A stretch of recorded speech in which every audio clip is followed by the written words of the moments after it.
would it look like to dance past that boundary and go into discomfort? I also think the story we have is one we own. It's our story. No one really takes it from us. But I think it takes real courage to do something like that when you're in training. Stop thinking about how you're going to look and how you might feel and whether you're going to say the right thing, and start thinking about what the audience needs from you. Sometimes I think we get so attached to the outcome that we lose sight of the process and the experience, which can be so powerful in itself to help you move to action.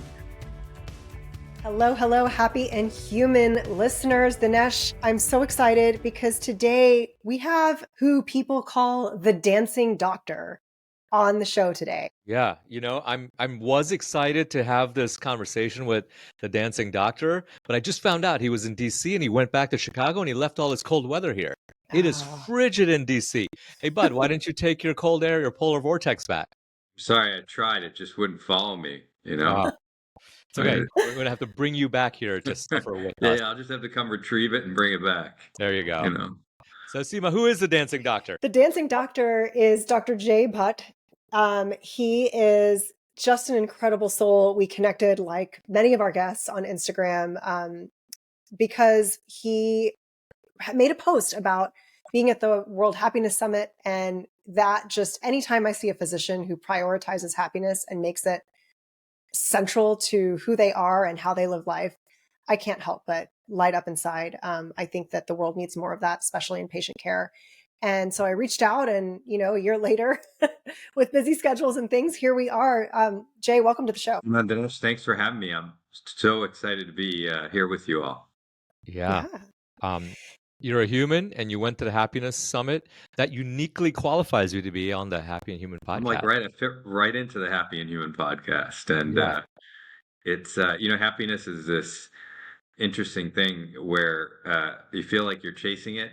Yeah. But it's also, in some ways, how you define and frame and think about it. What does happiness mean to you and what does it look like? And it's not that it's consistent every day, but it's also, you have to be intentional and make choices to bring that sense of being content. And purpose is part of it, and meaning and joy. Yeah. That in your life requires intention and awareness. Yeah. Let's punt the introduction a little bit. I want to ask you about that right there. Here's why. Our Constitution says the pursuit of happiness, right? Some people say happiness is a decision. Like, why can't you just decide to be happy? It's all the frame that you look through. It's your model of the world. And then yesterday, I was scrolling and I saw The Rock, Dwayne Johnson, talk about, it's a decision, but some days you just wake up and you don't know why the skies are gray. You don't know why you're blue. We want to know your opinion, not what the book says or anything, but what do you actually believe? Is happiness a destination? Can we actually get there? Or is happiness a feeling we get from moving towards a worthwhile goal that we find our purpose in? And for short form, is happiness progress? I think happiness is a state of being, right? And that can shift day to day, and things impact that. Choices you make, the environment around you. And to your point, Dinesh, I think progress is part of it. I think you can make progress towards that notion of happiness, however you as an individual feel like that. For me, knowing that I have time to work out and be involved in fitness, to dance, to connect with people. Like, if I get to do those things and do something for humans that makes small thing better, that's happiness. And for me, some of the intentional things I do are start the day with gratitude towards a person, an experience. I mean, the other day I was walking by this apartment building and I saw this set of plants just neatly organized across the window. And I just thought that was really cool. And that was interesting that someone took the time to have that. And I was like, that might be bringing that person happiness. But for me, I then dedicated my day to that kind of experience and vision. And so when you try to start your day with the sense of grounding, whatever that may be for you, but then also praise outward, it becomes like connective tissue. Then it doesn't seem like you have a world fighting against you, but that you're praising outward to connect with people, experiences, things you see. that are beautiful around you, and that can contribute, to a sense of happiness. But I think it starts with, for me, a core of values. Am I, to what extent am I living my values day to day? And those may shift over time. Mhm. If you're Yeah. consistent with that, I think that's and purpose is part of happiness. I really like that, and it reminds me. So, a lot of listeners know during the pandemic, I got certified as a success and life coach. And one of the most mind blowing things I've ever heard relates to love. And I think we can, for the purpose of this discussion, we can make love and happiness synonymous. I know they're Mhm. not, but we can make them synonymous.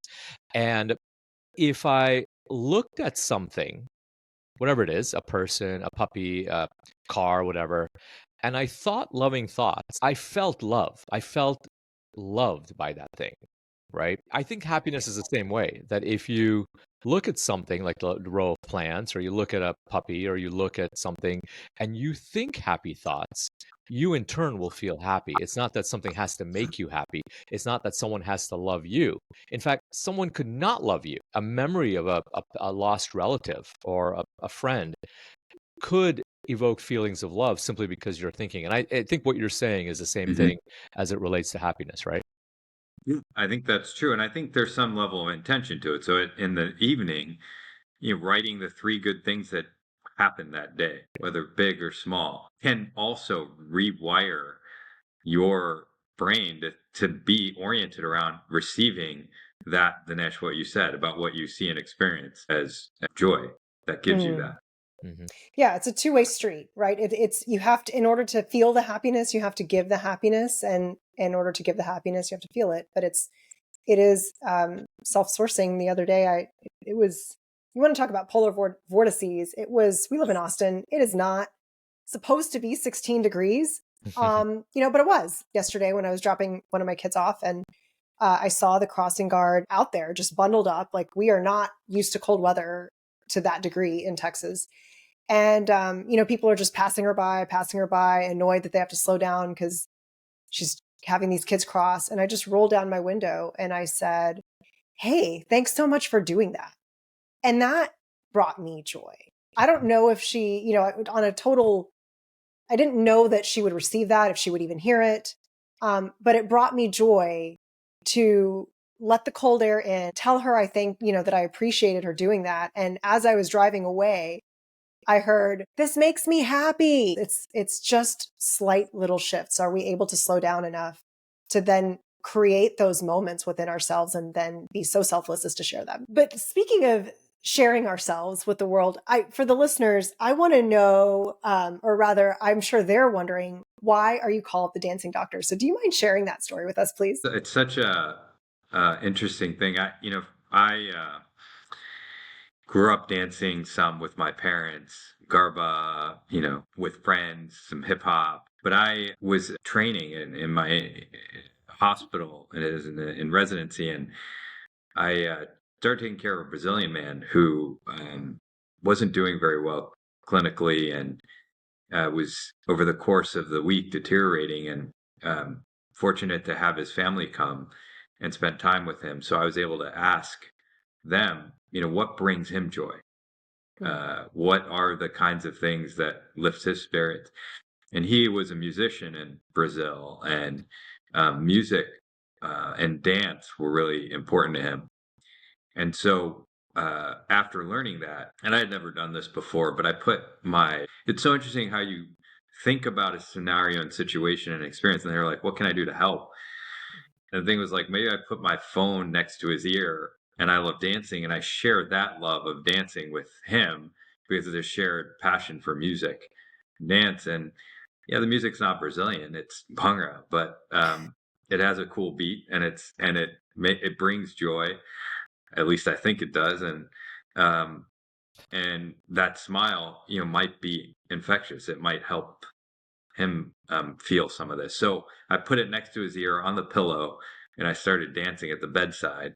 Mm. And it just, like, you could see the shift in his facial Yeah. expression, the smile that was starting to form, the movement that he was having, and it just, and his family was sitting there, could also feel and sense that, and Mm. they were like, it seems like he really likes it. So Yeah. every day thereafter, I kept doing that, and his health started improving. Now, I don't know that it was all the spirit and of music, but I certainly believe it was part of that, and the joy and the happiness was part of that, along with taking care of him clinically. When he left the hospital, he said to me, you're just not my doctor, you're my dancing doctor. I And love so it. that really inspired me to think about, how do I make this another tool in my toolbox to take care Mhm. of people and to bring healing and joy and happiness to people I care for. I remember what it was like to have attendings breathing down your neck. And, you know, it's easy for us now on the other side of it to say, like, yeah, I wanted to do this. And so I did. It makes sense, right? It builds trust. It lowers their stress, which means that they're able to fight infection easier. I mean, all of these things that we can justify now being on the other side of it. But I think it takes real courage to do something like that when you're in training, Mhm. um, kind of buck the system, if you will. And I think even as quote unquote adults that are now, you know, through the training part of life, we still tend to justify why we shouldn't or why we can't do something because we're afraid of how that might be perceived, the repercussions. I'm curious to kind of know what your thoughts were in the moment, or even if you were conscious of, even questioned whether or not you should play music for him. Yeah, it's such a wonderful question and thought, because I agree with you, Seema. I think there's so many moments in our life where there is the fear of then doing something, and the sources of courage come from somewhere, right? So for me, the sources of courage in this case also came from people I saw bring arts to their practice, whether it was medicine or something else. And even my sister, who I am very close to, her and I danced together. And so there were moments I saw her, wanting to start a dance troupe and wanting to build and drive towards something she felt passionate about. And I saw that in others. And so for me, I was also going through a moment during my training in which it was really hard. Mental health challenges and depression. And I knew that the thing that brought me joy and had experienced bringing others joy was dance and music.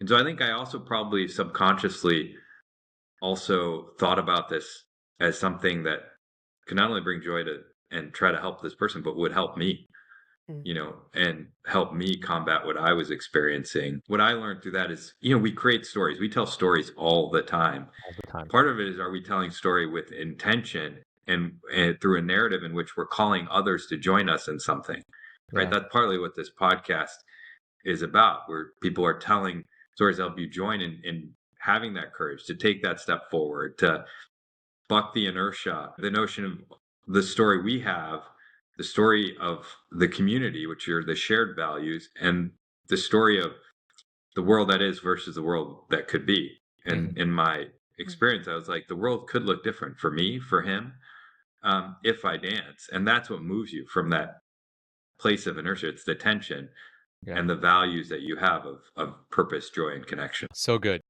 What I heard in what you said is a shift in focus from within to outside of you were focused on your patient, less on yourself. And it's actually advice I give to people who are preparing for large speeches and things like that. I was once working with a well-known politician who was afraid to give a large speech.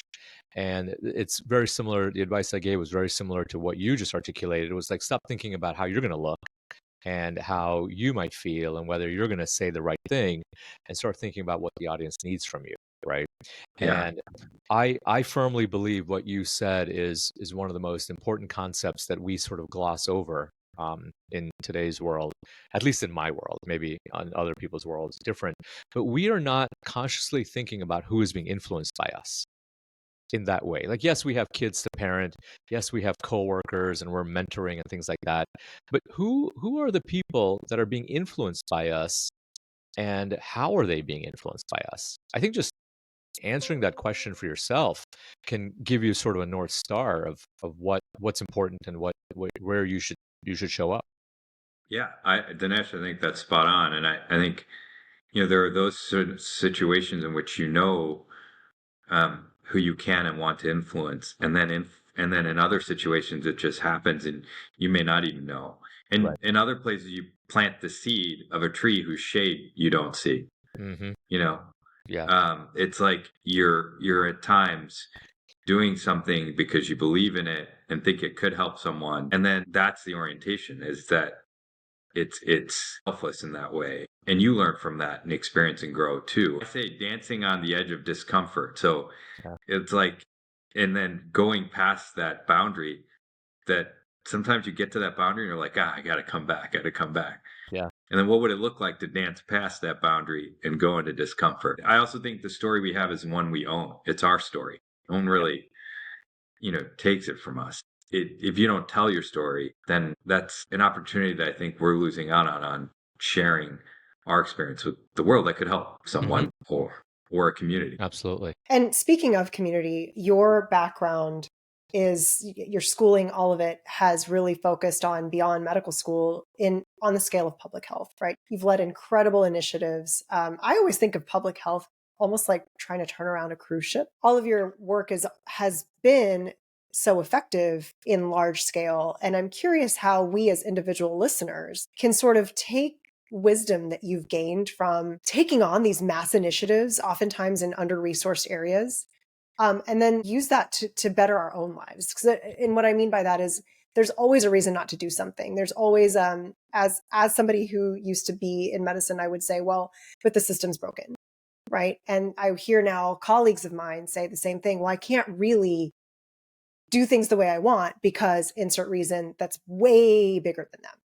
So what would you say to people just based on your experience? Like, what powers do we have as individuals? Yeah, I've been fortunate to have just wonderful experiences. One of the big things about those experiences I've learned with and from people, and they've shaped my understanding of how to improve and support the world. I'll tell you a quick story, and then I'll tell you, some of the thoughts I have and advice I have around this. I'm the son of two South Asian immigrants. My dad, a pharmacist on the south side of Chicago. My mom, a factory worker, and spent a lot of time in really underserved communities that included impacting our own community and other communities. And my dad would go to people's homes to give medicine to them because they couldn't make it to the clinic, or they Mhm. didn't have bus fare that day, or their kids were the priority. And I ended up in college going to a barber shop to get my hair cut, and started talking to this man and the barber about the challenges they were having with healthcare. And I was interested in healthcare at the time, and I was curious about what they were struggling with. And they said, we've got struggling with accessing care, with chronic conditions, with getting jobs. And so the doctors that I worked with that put a clinic in the back end of that barber shop and said, if you want to get your hair cut for free, then you'll be seen by the doctor. Mm. And then it started changing their view and perception of health. Mhm. And for me, I saw a community change because these men started helping each other not only learn more about health and stay connected to that, but started in helping their families and neighbors get better and be connected to health. And they could have it, someone they could call their own, that could, as a doctor, they'd call their own, that could take care of them. And so for me, I saw a community shift and change over time. And Mhm. it taught me a lot. One, that I wanted to doctor in underserved communities as a vehicle for social change. And I wanted to partner with communities to change their future because I saw it happen. So I think we get so attached to the outcome Mhm. Yeah. that we lose sight of the process and the experience, which can be so powerful in itself to help you move to action. Because if you don't necessarily, and it's okay, sometimes you don't get to some outcome you envisioned, Mhm. but the process and experience makes changes and influences and helps people along the way, and helps you maybe do something you might not have otherwise done. Hmm. Yeah. Um, so I think that the experience is also important to focus on, and showing up in your true self as best as you can, Mhm. and being aware of what that is. So I grew up not being able to express very well, and so that was something I had to work on and grow, and being more aware of that, and being able to share how I felt. I've also gotten help, from Yeah. mental health to dance to fitness. I mean, fitness in the last year has been a game changer. Yeah. I went to South Africa at the end of 2023 and was reflective and did a hike and was with nature, and I just felt like something had to shift, and I came back.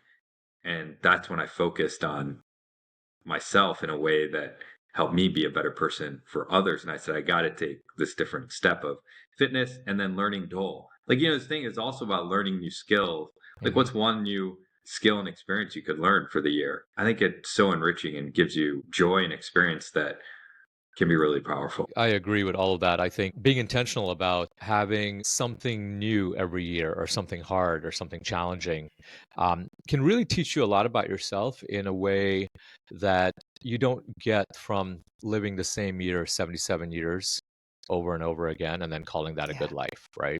Yeah. In fact, I've gotten to the point now where in the year before, I tried to take stock of what was epic, quote unquote, last year and then plan other similar epic things. So, from all of your work or all of your lived experiences, from the barbershop to your dancing, we live in an instant gratification world, right? No one is voluntarily delaying gratification.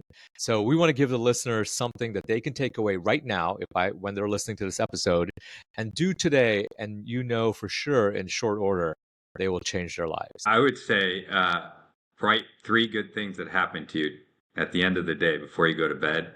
Yeah. And then hopefully you'll come back and do that again the next night. And in 2 weeks, we'll see how you feel. I love it. I love it. Yeah. The listeners to that point, and this is not sponsored, we are not getting anything out of this. I use something called a 5-minute journal, which has 3 things in the morning, 3 things at night, and maybe 1 or 2 other questions. And takes you literally 5 minutes to do every day. And it's to Jay's point here, it's something that I've seen a huge difference in. Yeah. I often try to see if I can, what did I get curious about today? Yeah. Just asking that question is interesting about because it then gets you to what were you thinking about? Pick one thing and say, well, what does it tell me about me, about what I care about and what I want to do that I'm not doing? Yeah. Yeah. Love it. Yeah, that self-reflection, I think, I think for people who have been in the personal development space, it becomes very a way of being. Mhm. But when you kind of peek up and look around, not many people are stopping to reflect. And I can't tell you how powerful that practice is, to just stop and reflect. It really can be such a powerful conduit for change. So I love that you had something so simple that they can do anywhere, anytime, and immediately feel like, their day is a little bit more glitter and sparkle in it. We love this part of the show, which is called Ask It Forward. So listeners, if you're new, what we do is, Jay, we're going to ask you a question that the previous guest left. They did not know who you were, what we were going to talk about, when we were going to record. They just left a question for you, and you get to answer that. And then once you do, in return, you get to leave a question that we can ask forward of the next guest. This question is from the remarkable Avidyani, who is a student at Cornell University, has done remarkable things as someone with cerebral palsy in the political arena and really advocating for change. But he talked a lot about knowing what the rules are and knowing when to stretch them and when to bend them. So his question for you was, what is a time that you actively broke the rules, but believed it was for the right cause? There's so many, Jay. There's so many. Yes. The time There's you so danced many. for the Brazilian patient. Yeah. I think that is a good one, Seema. I think, we're taught to say that you can't do something that brings your whole self to an experience and to your profession. And so dancing at the bedside was a real great example of breaking a mythical rule. I think about what are myths, right? Myths that get perpetuated as truth, but they're really not truth. It's just someone said something that may have become the Yeah. story. The dancing example is great because we have outdated cultural and social agreements or contracts in place that stem from decades beyond, where now sort of life has changed a little bit. And I made an Instagram story in a grocery store a couple of days ago, and someone made a comment. He's like, "Well, that's normal now. Everyone's looking into a camera, but we still hold on to these maybe outdated social contracts or agreements or cultures that I think need to be updated in some cases." And this is really neat because I think gives the listeners also like, what's something that you encounter in a day where it's a perceived rule, and do you want to follow that, or do you really feel in your heart that you want to do something different? I also think this time is like exercise and experiences like this help us get out of our head and into our body, Yeah. right? Oh, And the more that we're in our body, the more that we are ourselves. Right. oh, right to my heart. You know me. That was very yoga-esque and I loved it. There are a lot of times where we perceive things to be rules, but they're just norms. They're just suggestions. Yeah.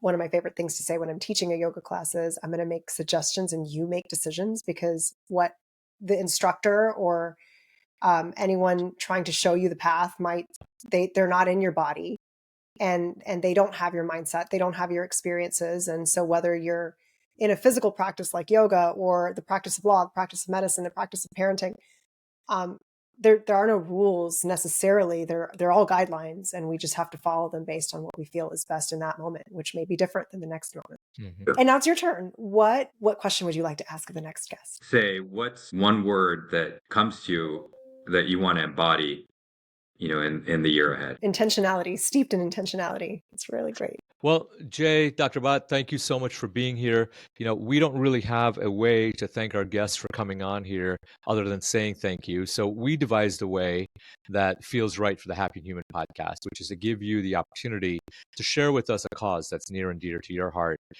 to which Seema and I will make a contribution to on behalf of you for being here, as a way to say thank you and as a way to have an impact outside of the conversation we've had here to people that may not even know that we exist and are doing this little thing here on our corner of the internet. So with that in mind, do you have a cause or an organization you'd like to share with us? Yes, thank you. That's such a beautiful thing. Thank you all for doing that, and for having me in conversation with you.